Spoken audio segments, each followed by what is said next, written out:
তারা বিরোধী দলে গেলেও আমাদের খেয়াল রাখতে হবে তারা যেন কোনোভাবেই ক্ষমতার মেইন স্ট্রিম বা মূল ধারায় আসতে না পারে। আমরা সেই কাজটাই করেছি, তাদের মেইন স্ট্রিম হতে দেইনি। হ্যাঁ, একদম ঠিক শুনছেন। একটি মাত্র সাক্ষাৎকার, একটি মাত্র স্বীকারোক্তি, আর তাতেই যেন রীতিমতো ভূমিকম্প শুরু হয়েছে গোটা দেশের রাজনীতিতে। যারা এতদিন নিরপেক্ষতার বুলি আওড়াতেন, সুষ্ঠু নির্বাচনের স্বপ্ন দেখাতেন, তাদেরই একজন সাবেক উপদেষ্টা সৈয়দা রিজওয়ানা হাসান যখন এমন একটি অকপট স্বীকারোক্তি দেন, তখন আর বুঝতে বাকি থাকে না যে পর্দার আড়ালে আসলে কতটা ভয়ঙ্কর খেলা হয়েছে। চ্যানেল ওয়ানের একটি সাক্ষাৎকারে তার দেয়া এই বক্তব্য শুধু নির্বাচন নিয়েই প্রশ্ন তুলছে না, বরং অন্তর্বর্তীকালীন সরকারের নিরপেক্ষতার যে শপথ, সেটাকেও সরাসরি কাঠগড়ায় দাঁড় করিয়ে দিয়েছে। একটু গভীরভাবে চিন্তা করে দেখুন তো, এই কথাটির আসল অর্থ কী? আমরা সেটা করেছি, তাদের মেইন স্ট্রিমে আসতে দেইনি। এখানে এই আমরা কারা, আর এই শক্তিটা বা কারা, যাদেরকে রুখে দেওয়ার জন্য এত বড় একটা ছক কষা হলো?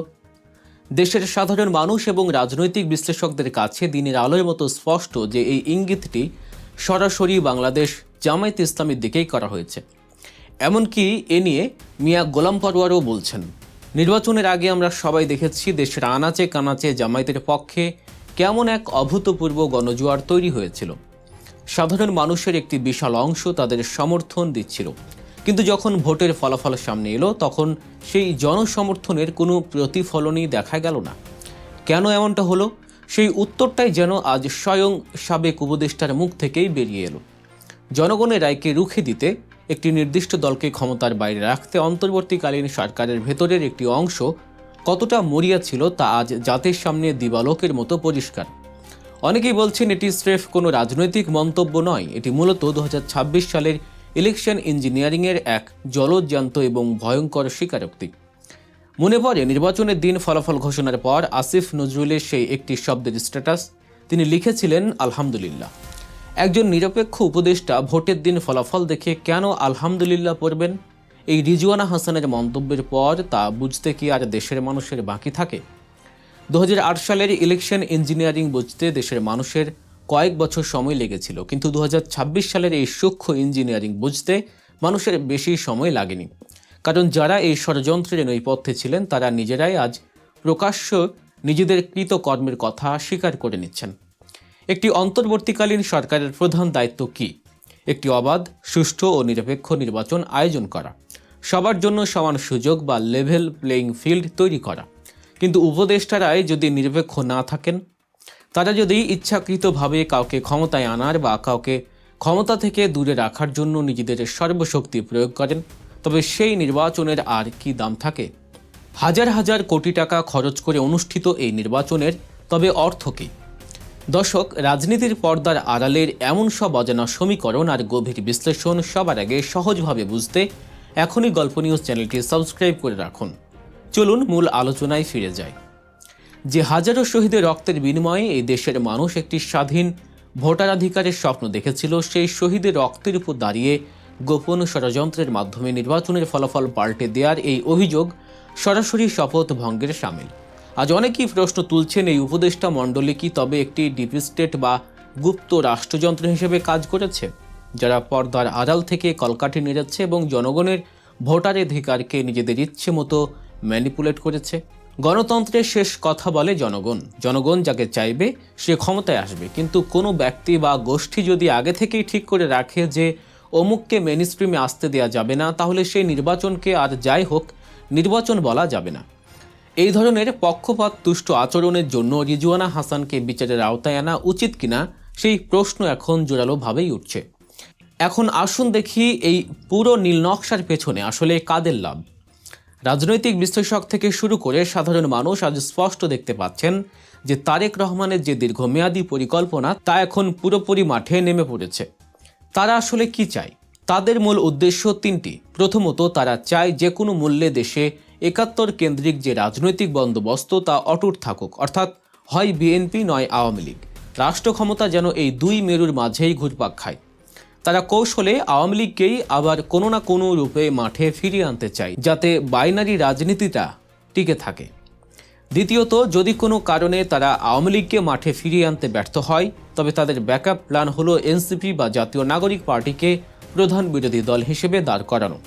এর মানে হলো এনসিপি মূলত জামায়াতের ভোট ব্যাংকে ভাগ বসাবে। জামায়াতের সমর্থন বা দুধ খেয়ে তারা পুষ্ট হবে, আর সময় হলে সে জামায়াতকেই ছোবল মারবে। আপনারা ইতিমধ্যেই দেখেছেন বিএনপির স্থায়ী কমিটির সদস্য সালাউদ্দিন আহমেদ সরাসরি এনসিপির অনুষ্ঠানে গিয়ে তাদের কিভাবে প্রশংসা করেছেন।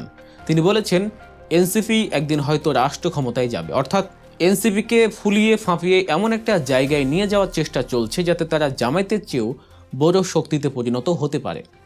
তৃতীয় এবং সবচেয়ে ভয়ঙ্কর উদ্দেশ্যটি হলো, তারা কোনোভাবেই দেশে কোনো ইসলামিক শক্তিকে মাথা তুলে দাঁড়াতে দেবে না। প্রতিষ্ঠিত মিডিয়াগুলোতে তাদের কোনো জায়গা দেয়া হবে না। মূলধারার গণমাধ্যমগুলোতে এমনভাবে ন্যারেটিভ বা বয়ান তৈরি করা হবে যেন মনে হয় বিএনপি অথবা এনসিপি ছাড়া দেশে আর কোনো বিরোধী দল নেই, অর্থাৎ মিডিয়া ট্রায়াল এবং ন্যারেটিভ কন্ট্রোল করে ইসলামী মূল্যবোধে বিশ্বাসী শক্তিগুলোকে একেবারে প্রান্তিক করে রাখার এক গভীর নীল নকশা এটি। তাহলে এই চরম বৈরী এবং ষড়যন্ত্রমূলক পরিস্থিতিতে বাংলাদেশ জামায়াত ইসলামীর আসলে কি করা উচিত? টিকে থাকতে হলে এবং নিজেদের অধিকার আদায় করতে হলে তাদের অত্যন্ত সুকৌশলী রাজনৈতিক পদক্ষেপ নিতে হবে। প্রথমত, আগামী কোনো স্থানীয় সরকার নির্বাচনে কাউকে কোনো ছাড় দেওয়া যাবে না। ন্যূনতম স্পেস না দিয়ে নিজেদের শক্তিতেই মাঠে লড়ে যেতে হবে। নিজেদের মাঠ নিজেদেরই ধরে রাখতে হবে। দ্বিতীয়ত, আওয়ামী লীগ যেন কোনোভাবেই আর রাজনীতিতে ফিরে আসতে না পারে, সেদিকে কড়া নজর রাখতে হবে।